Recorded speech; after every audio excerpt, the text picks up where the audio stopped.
Welcome to Strange Planet.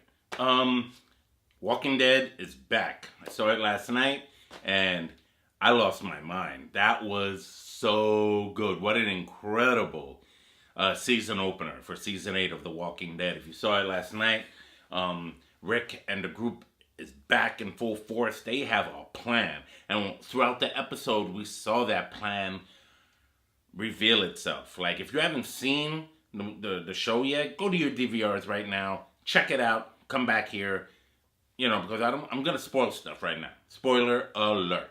First off, that whole thing in the preview that we were like, what's this old Rick thing with the beard and the cane, and what was that about? Apparently, it was all in Rick's head about how he hopes or wishes or fantasizes about how it will eventually be after all of this is over and a new life has been finally stabilized in Alexandria and in this post-zombie apocalyptic world.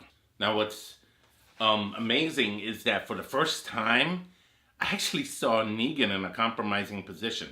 Him in a compromising position. I mean, yeah, we saw a little bit of that at the last episode of season 7, but it wasn't satisfactory. This gave you a little bit more satisfaction. Unfortunately, poor Father Gabriel was, left behind by this idiot right here. And, he's now trapped inside one of these trailer rooms or whatever it's called with Negan. So, they're stuck together. And because the group, Rick's group, did the whole... They did the whole, let's lure the herd over to the sanctuary, blow up the sanctuary. They used the RV to blow everything up. Rick was good. Rick was like, you want to make me count? I was like, oh. And he didn't even finish counting. He just, right around 7, he was like, bah, bah, bah, bah, bah. I was like, oh, snap, that's it. It's done. I liked how Father Gabriel stopped Rick, to remind him that this isn't about him, because Rick got really obsessed because he knew Negan was hiding and he was injured. I think he was limping behind this metal piece, and he was like bah, bah, bah, bah, bah, shooting at it to get at him. And Father Gabriel was like, this isn't about you, remember? And Rick snapped out of it. I wish I was more like Rick.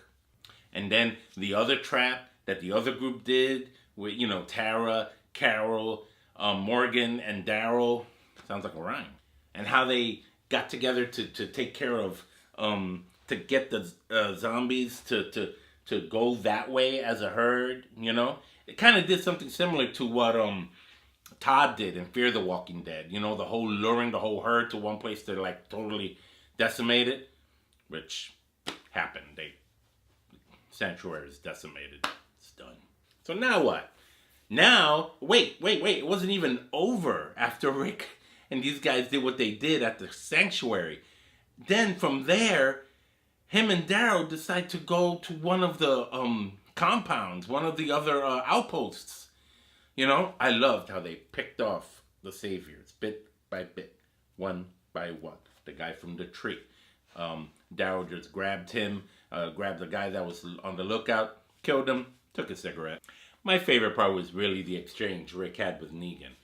That was the Rick Grimes we all knew all these seasons, I think what it makes it refreshing about this particular start to season 8 is that how, last season 7 was so down. Everybody was under Negan's rule and everybody was like, oh, we gotta fight. Oh, yeah, and then you had to build up to kind of getting back together, getting rising up and all.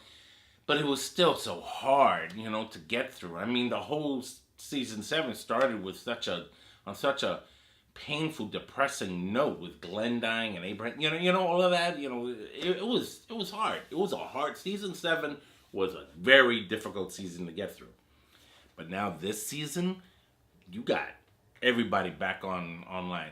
It's a shame Michonne didn't go. She was still, I guess, recovering from her injuries from last season. She said she was going to help Carl take care of Alexandria and make sure it's protected. Poor Rosita had to stay behind too. She's still recovering from her injury, so I'm otherwise, she would have been up in there too, doing her thing. So this episode brings a whole new breath of fresh air in the Walking Dead universe of how Rick and these guys are gonna like take back what's theirs. The speeches him and Maggie and King Ezekiel made in the beginning of the episode, made it clear that this was a world that was for good people, that they would, do it for the good, the greater good, not to be proud when you have to kill those who want to like carve it out for themselves for selfish gain, like Negan and other bad guys, but that it has to be done, for the greater good. There's a pursuit for the greater good in this episode, and I think that we're going to see that throughout the season. How did this beginning episode for season 8 make you feel? What did you walk away with it? Talk to me.